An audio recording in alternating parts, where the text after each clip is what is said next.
the next segment here, which is the broker growth strategies. So these are things that you feel are important, valuable for growing a brokerage, just general sales and marketing and business anyway, but we'll apply the lens to the broker side. So when you think of the top things, what comes to mind for kind of growth strategies? For growing the brokerage itself is, we went with networking, honesty, integrity, and follow-up.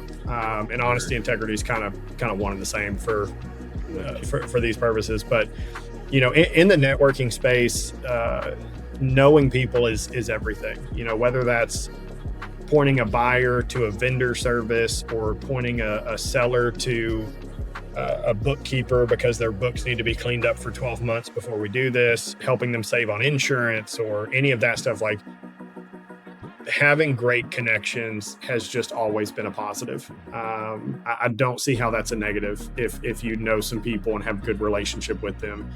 Not just, hey, I know that person, but I've had some really awesome friends, and once again, myself as an example, some brokers in the space, they make money that makes it look like what I do is a joke. And it doesn't mean I'm bad at my job. It means they're just so astronomically awesome and have been for decades. And I call them, and I know they don't need money, but I don't know what else to offer them. And so I'm like, hey, can you answer? And I understand the coaching space, like time is money. So I'm like, hey, can you help me with something? And they do, and they're super kind about it. And I'm like, can I pay you for that? And they just kind of chuckle and they're like, no, honey, you're good. They appreciate it. They don't mean that to make fun of me, but the response I get is they're like, we see the hustle. We see what you're trying to do. We have no issues helping you. You have found the Business Broker Growth Show with your host, Jason Cutter. This is the podcast for brokers who are ready to stop hoping for deals and start growing their pipeline. Our goal is to bring you strategies, stories, and insights that will be a catalyst to move you quickly from transactional deal makers to trusted advisors. Time for Business Broker Growth.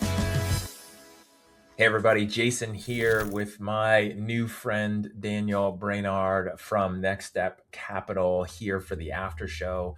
Daniel, you ready for more? Oh yeah, let's keep it rolling. How was that first part for you? Did it feel like as long as it worked out to be of us just chatting? No, it always goes by fast. I enjoy the conversation too much. I don't keep track of time that well.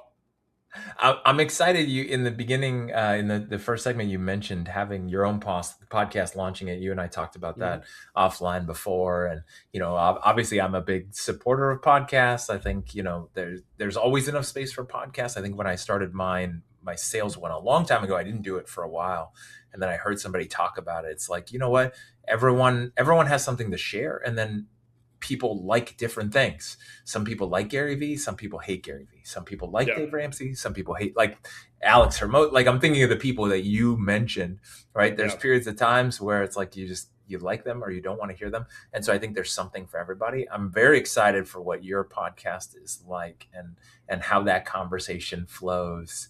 I think that'll be fun. I think that'll be fun for you.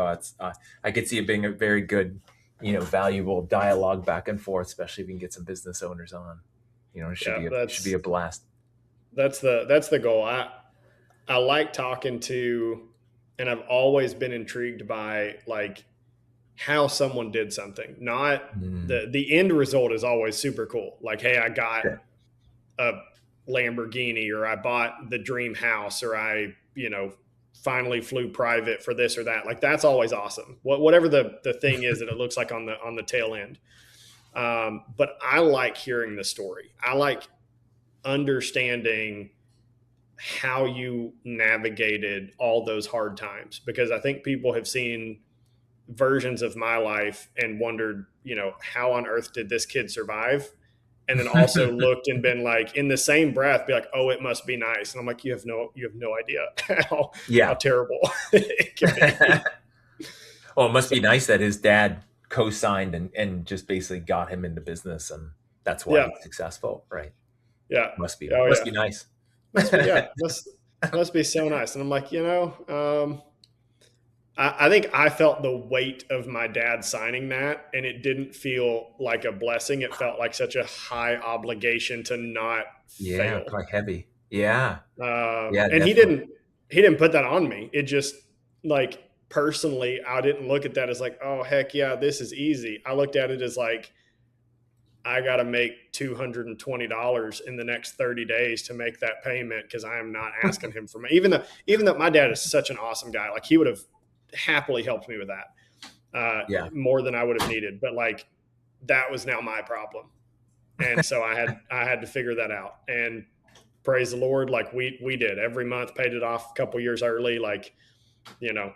But he let me cut my teeth on, in my opinion, like baby business. You know, my first Yes. venture was 10 grand, not 100,000 or a million. It was, Yeah. you know, $10,000 piece of equipment. And he didn't just willy nilly hand me that and then wish me well. It was, hey, you know, here's how math works. So if you get a $220 payment and you've got 4 weeks of the month and you mow a yard every week, how many yards, I mean, it's kind of simple arithmetic. How many yards equal even, plus fuel and this and that? And then you need to go above that and do better. And so, yeah, you know, it must be nice was more of like a baby algebra equation in the finance space of like X plus Y equals you better succeed. Yeah, So which is fascinating too, to think of, and this is not the where we wanted to go next with the conversation, but to think about like how many buyers out there right now are coming from, let's say, a corporate job. They've only worked corporate, they got laid off, they cashed out, they got some kind of severance, or they're just done with it. They've got a nest egg and they're like, I'm going to buy a business, right? Like entrepreneurship through acquisition, but like somebody who's only been corporate and yeah, not had to make every decision in a business, just their decisions. yeah, And, you know, and where that's the learning curve. I won't say it's dangerous, but like, where's the learning curve with that? You know, to your point yeah, about the buyer education. So they understand. Like, imagine them buying a FedEx contract and being like, okay, this is just easy, right? Like you just show up and you do meetings every once in a while and, you know, submit yeah, reports. People tell me what to do. It's like, no, no, no. You're now the person. Like it's all on yeah. you. That works until you know, you get a call from the mechanic and that truck is no longer viable. It's worth 5 grand as it sits. You need to put 15 in it to fix it. Well, for 15 grand, you might as well go buy another used one. You got a dead one over here. So do you fix it or do you buy a new one? I don't Yeah. care. I couldn't care less what your answer is, Just do but it. you got to answer it because somebody's got to decide. And an Yeah. indecisive business owner is terrifying. Yeah. So yeah, Yeah. I think there, and that's why like we are still actively working on the education space and how we want to approach it, because I didn't want to be charging people like 20 grand a year to have a conversation with me every once in a while, because I don't like that side of the coaching space. So we've looked at like low cost, high volume coaching. You know, what does it look like? Oh, sorry, my leg started cramping. What does it look like? You know, to be able to talk to 500 contractors at once for 20, 30, 40, $50 a month, but I can put it on a platform and educate them and say, hey, here's, if you want to revisit that conversation, it's right here. Sure. Or somebody else asked that question and we gave them a different answer than you. Why? I can deep dive that. Because I think they need to do so much research before they just spend millions or hundreds of thousands of dollars. But some don't. So Agreed. yeah, So you're talking about the course. Let's go yeah, into the next segment here, which is the broker growth strategies. So these are things that you feel are important, valuable for growing a brokerage, you know, just general sales and marketing and business anyway, but we'll apply the lens to the broker side. So when you think of the top things, what comes to mind for kind of growth strategies? For growing the brokerage itself, and what I sent you, and I'm going to refer back to my notes, or I would have probably picked other stuff. Is is, we went with networking, honesty, integrity, and follow up. And honesty, integrity is kind of one and the same for these purposes. But in the networking space, knowing people is everything.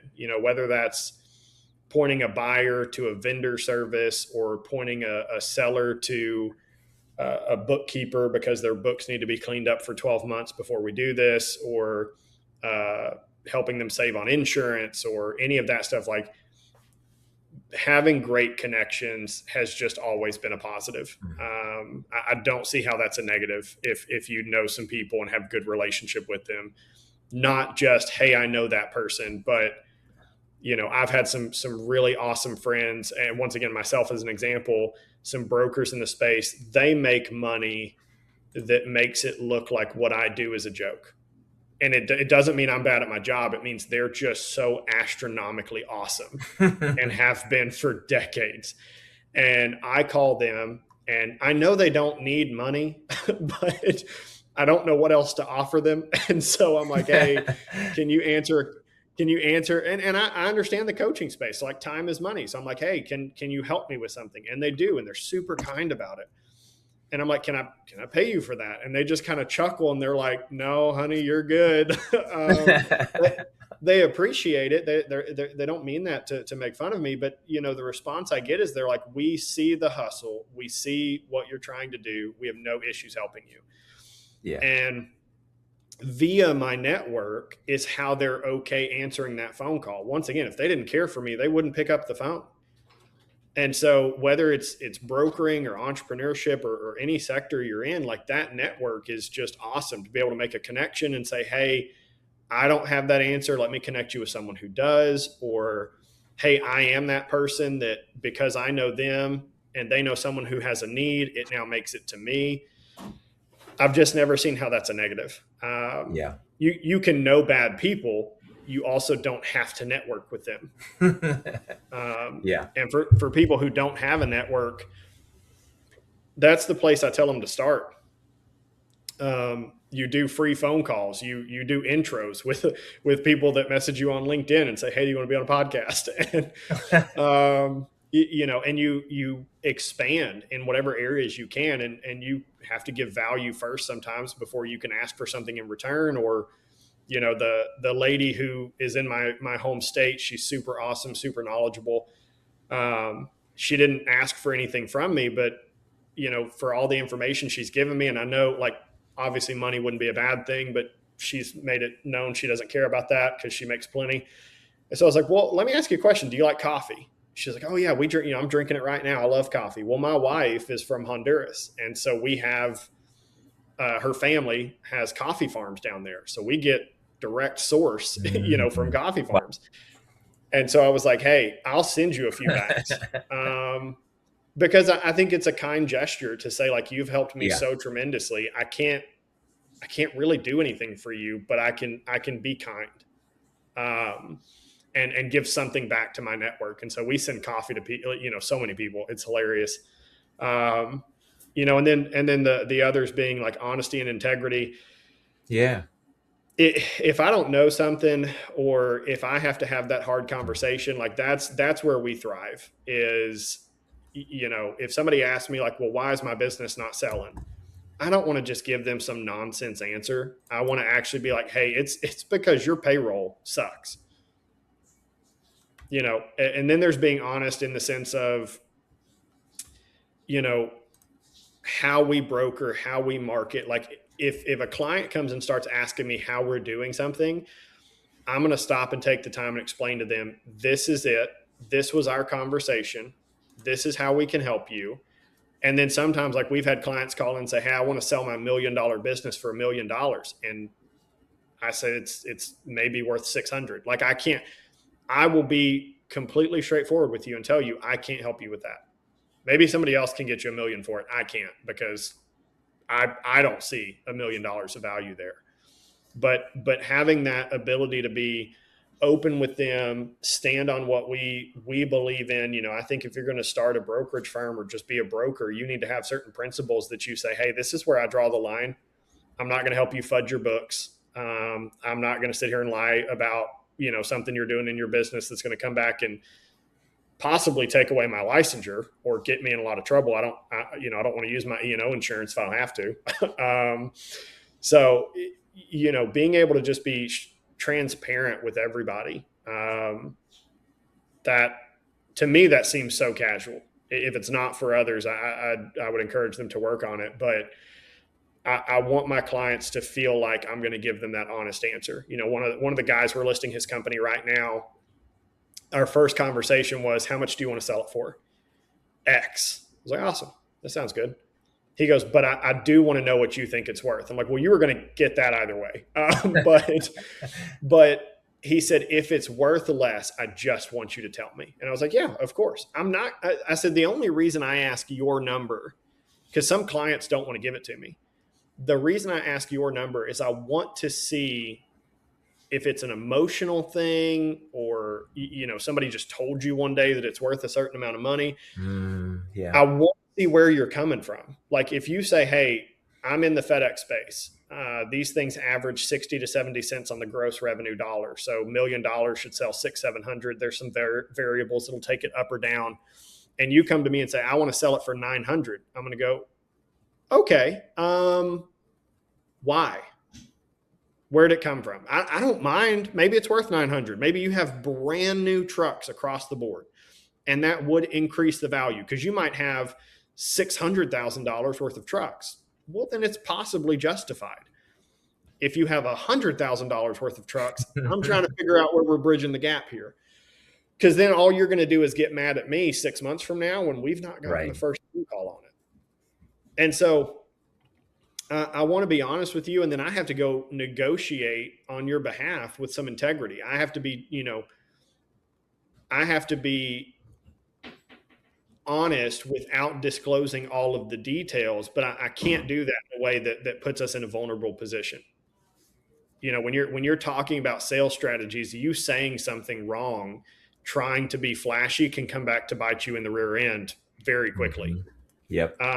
And so if there's a spot where I just need to be open and honest, it's kind of like that joke from the movie 8 Mile. Like I'll call out the issues first so that you don't have to.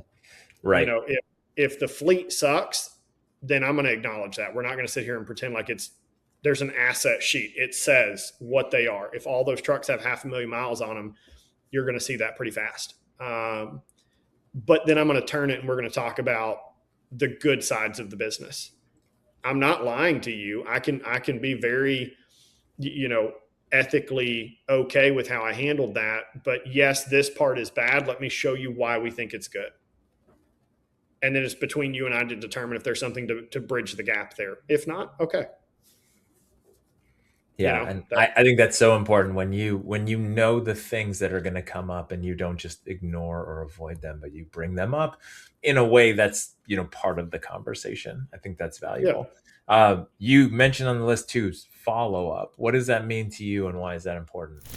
If you're listening to this and thinking, I want this level of authority, I just don't have the time to build it, that's exactly what Business Broker Growth does for you. Most brokers know that they need consistent content, better positioning, and real digital visibility. They just don't have the bandwidth to create it or the systems to keep it going. And that's what we build for you. The content engine, the visibility strategy, and authority signals, everything you need that we've talked about here. So if you want this impact without adding another full-time job to your plate, go to businessbrokergrowth.com to learn more about what it would look like for your business. Now back to the episode.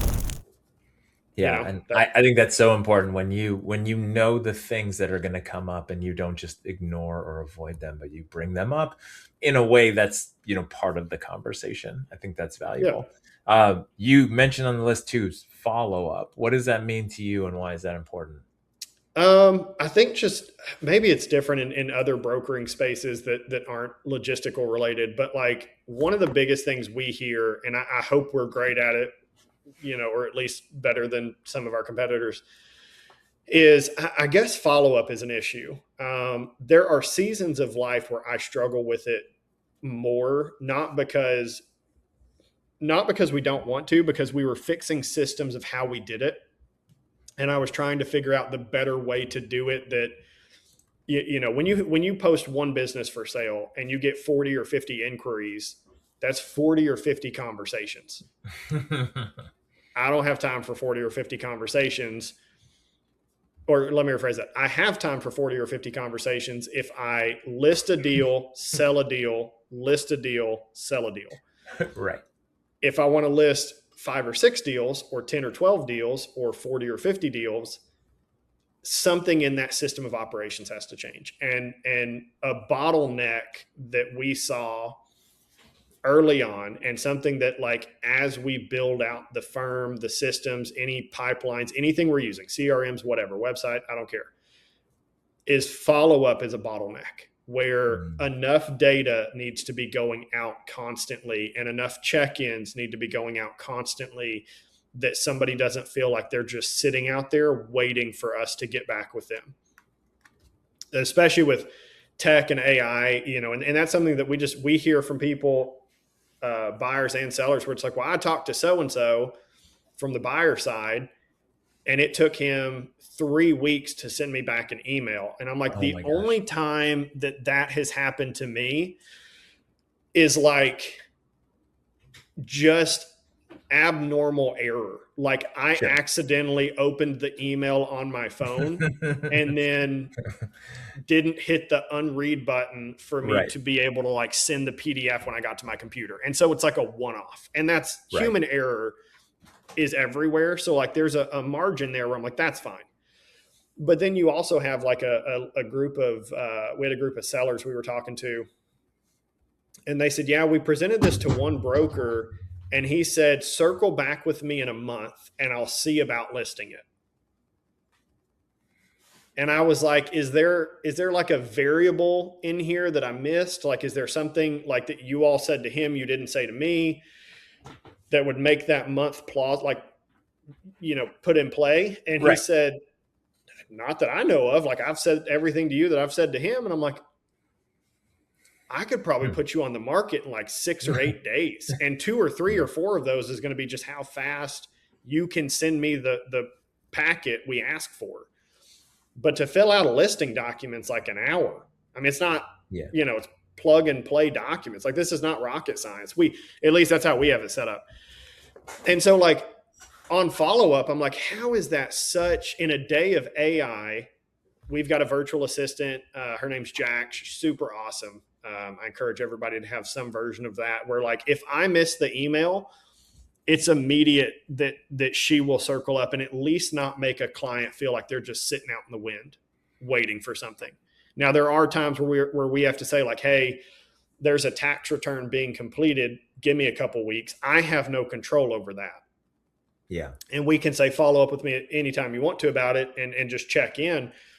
But for somebody to just not get a response for days or weeks at a time, that's something that I try and set guidelines with my clients and people in my life, even just personally, where I'm like, if it's a text, it's probably not that important.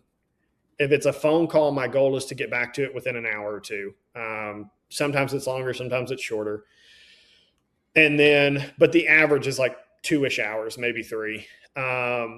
And then if we have scheduled meetings, like, we're on them outside of being sick or like a catastrophe, we're on them. And emails, same thing. It's within the business day. Now, if we're in an active thread and we're actively working on a problem, it's going to be significantly faster. But I think also, to tie in with follow-up is like setting some boundaries and or guidelines for yourself of like, hey, I had a client ask me one day, he was like, you don't respond to texts very quickly. And I was like, nope.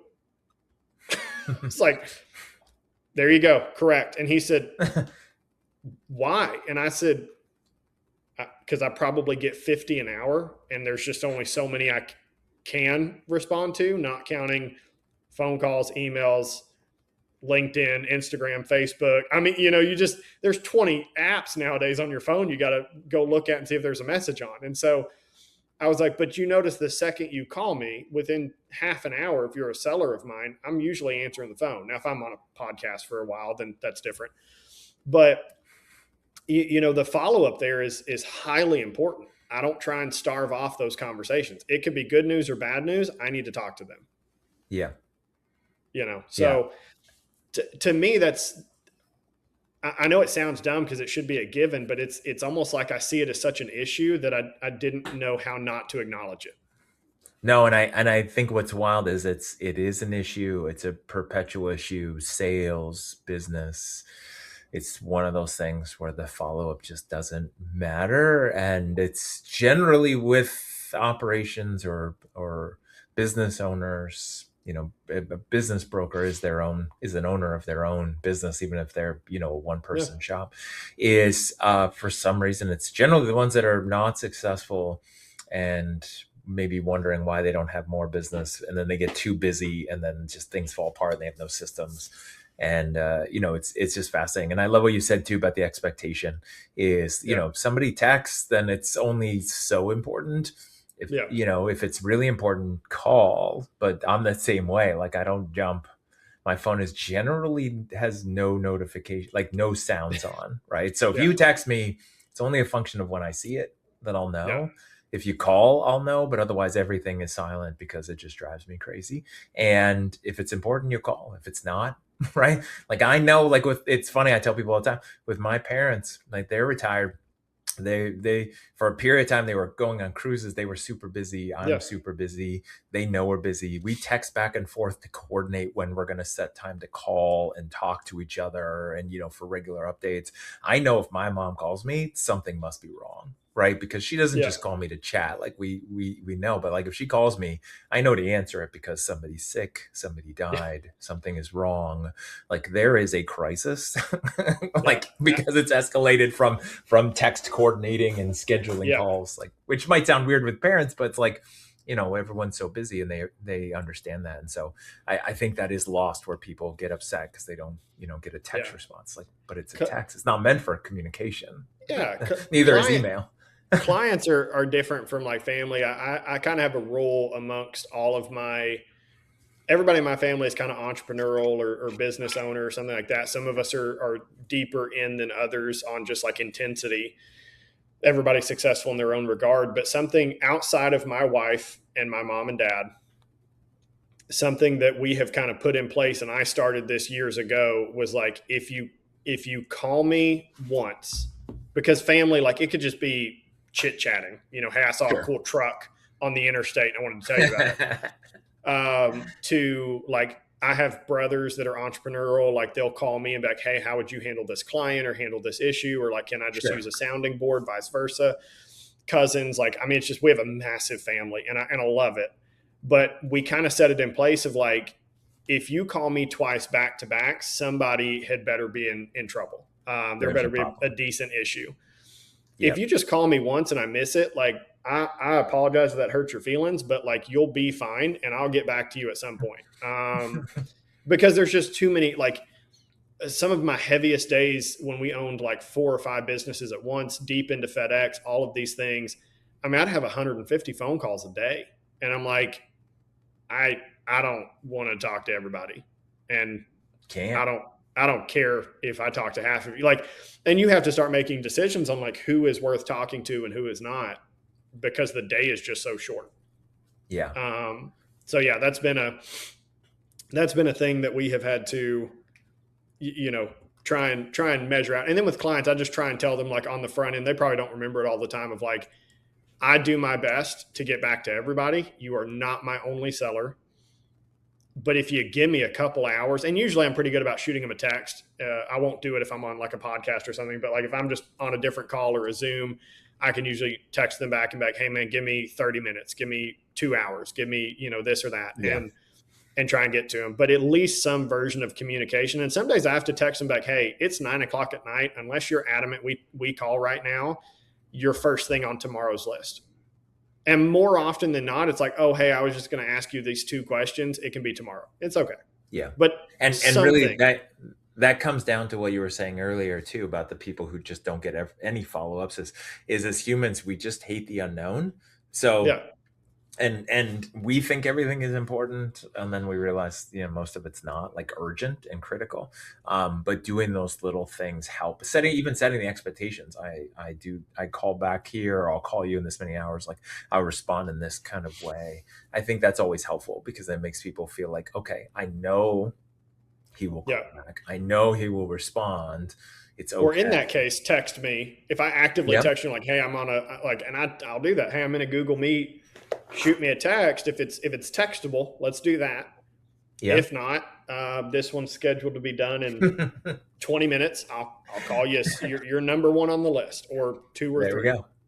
There we go. So, I love it. yeah. And I think that's important. I love that networking, honesty, integrity, and the follow up even beyond the sales, but just in general, I think that's important. Let's move to the deal that got away. So I think this is interesting because I know you have an interesting one, and I'd love to hear, the details that you can share on that. This is also one of those things where, it's the lessons of the lost deal, which to me is not just for any brokers who are listening, but it could be for sellers listening, could be for buyers listening, where, there's lessons to be learned from when something doesn't work out versus when it does, right? Not always the highlight film, but the punches in the face and the ones where you're like, that's never going to happen again. So what do you have for us? The one that I think is, and there's several, but the one I think that has the most value for like lessons going forward, and the one I probably learned the most from was after I had exited with some business partners, they wanted to sell a piece of the business, had several pieces tied to it, and they said, hey, we'll let you kind of unofficially sell this for us. And the second it becomes official, we'll move it to paper, check all the boxes, do all the things. And foolishly, because we'd been in business together, I thought, well, that'll all be fine. And where we messed up, and I'm not going to say it was all them, because it was arguably me some as well, but it was still just handled terribly across all parties, was I didn't know that they had then gone and publicly posted it in the market space. And I had already sent info out to, we'll use Jane Smith. I'd already sent Jane some info like a month before this. And then I called them and I'm like, hey, Jane's very interested. We need to schedule a call. And they said, oh, we know, we've been talking to her for a week. And I'm like, that's not possible. I've been talking to her for a month. And so it got kind of unattractive kind of quickly because, big deal for them on the line, big commission check for me on the line. Come to find out, I had preset and we had kind of verbally agreed like, hey, if they're mine, they're mine. If they're yours, they're yours. But like I had proof, time, date, stamp, text, and email that I had been communicating with them a month prior. Well, beyond that part of the problem that we were going to be able to navigate, it was so terribly handled on their part in that sense anyways. But I trusted them when I should have had it on paper. They turned around and said, well, we have a phone call scheduled with her. We went on ahead and did it. And we explained to her the entire scenario. And I thought, oh, you can't be that stupid. And so they had, before I could, they got on the phone with her. And I had already mentioned to them, like, do not talk to her. This needs to come from me. I'm just telling you, there's going to be ways to say it, ways to build and keep trust. I can make guarantees that you all can't. And those guarantees are not sneaky. Those guarantees are, this is not going to affect you. It is not going to affect the sales price. It's all going to be above board. All the documents are going to be signed, but you were talking to both and now you'll just talk to me. It was such a simple conversation. Like I didn't even have to prep for this. Yeah. And they went and tried to finesse that themselves. They are not salespeople. Lo and behold, we lost the deal. She lost trust in everybody. At the time, I don't remember if we were engaged or not. Anyways, my now wife, like I showed her the breakup text. I mean, it was a good, one of those real meaty ones. Yeah. And that breakup text basically said like, this very much concerns me on like, I have both people telling me they can sell it. Who's able to sell it? Who am I talking to? I feel very uncomfortable. I don't want to do the deal. Da da da da da. And like the amount of money that took out of my pocket could make somebody sick is it's just gross to think about. Not that it's all about money, but then it also bothered me that like she lost trust in a bad communication between the two of us. It should have never affected her. I could have, and I think what bothers me as a broker is like I never got to talk to her on the phone. So I got robbed of the ability of knowing if I could have saved the deal. And maybe that's pride talking, but like I wish I could have at least, I think what would have made me feel better is if we had lost the deal, I wanted to lose it because of me. Because at that point, my integrity would have come to fruition and I would have laid the deal down and backed away from it entirely and said, go buy the deal anyways. I'll take no check and no cut and I'll just be out. But at least that business fit that buyer so well. I would have just walked away. And it would have saved the relationship better. But I think like I felt like I got robbed of the opportunity of trying because they spoke to her first, told me about it like almost a full day later. And it was just, it was done. They'd already killed it. And I was like, I'll never know.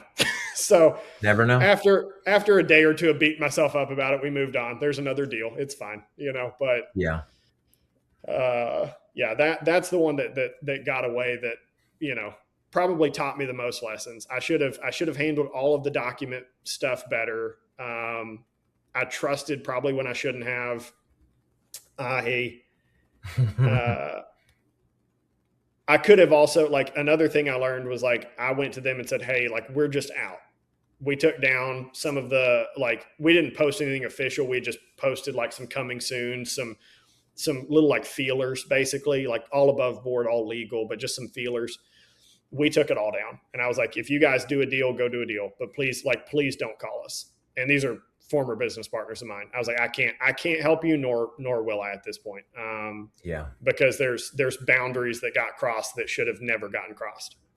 And they knew her name, for whatever reason. I don't know if it just got lost in communication or what, but like they could have very easily been like, oh, hey, take over. And they tried to challenge it a little bit. And there was just like, I think they saw what they were going to pay me. And in their minds, they could justify like, we don't have to. And I'm like, it just got handled wrong. It's more so sad for me. Like I said, of like, I wish I could have had the chance of trying to save it. Sure. Yeah. If you're going to lose the game, at least lose it because you tried and you lost, right? Not because you weren't in the game. It's like I heard an ultra runner was doing like 100-miler, and he was sitting in the chair. He was at an aid station, and somebody said that to him. He was like, "I'm done," and they said, "We don't quit in the chair. Like you can quit, you can lose, you can DNF out there, but not sitting in the chair. So if you get 20 feet down the trail and you quit, that's fine." Sure. But essentially, like for me, it felt like I had to quit in the chair. I didn't get the chance to like go and try another mile or another pass. And I was like that. I think that's just what bothered me was like, I hope it's not pride talking, just confidence. Like I feel like I could have done it and saved it.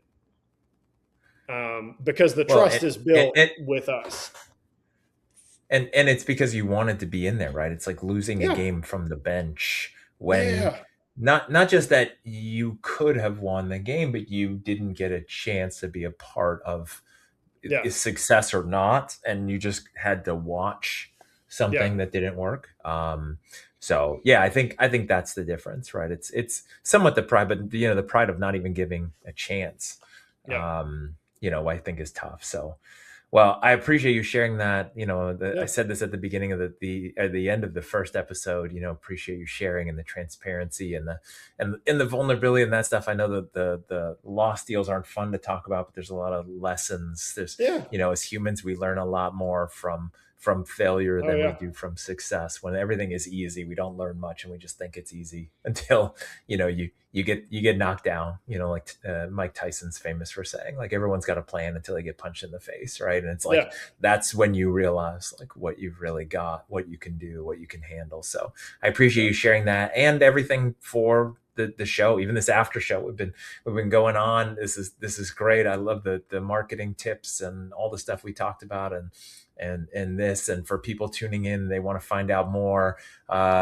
Your links will be in the show notes. They can go to nextstep-capital.com. Your email will be in the show notes. They can find you on LinkedIn, Instagram, probably everywhere, which is why your phone is constantly blowing up, or why you just have it on silent, because it's too much stuff. But I know that you have the content out there. I appreciate you being here and sharing so much, Daniel, and being part of the podcast. Yeah. Loved it, man. I really appreciate it. It's been so much fun. And for people tuning in, please make sure to check out part 1. A lot of this will make more sense. Plus, there was a ton of value. Daniel shared a ton of stuff. I have a lot of notes, and I knew kind of what we were going to talk about, but I still got a lot of notes and a lot of value from this. So make sure to check out part 1. Make sure to subscribe wherever you found this and just engage with it. Please engage with Daniel as well, even if it's just to send him a message. But don't expect him to respond quickly via text or email. But at least, send him something, let him know you found it. You appreciate his effort, his work. And all of that means a lot. Daniel, thank you for being here. And for everyone else tuning in, until next time, stop hoping for deals and start growing your pipeline. Thank you.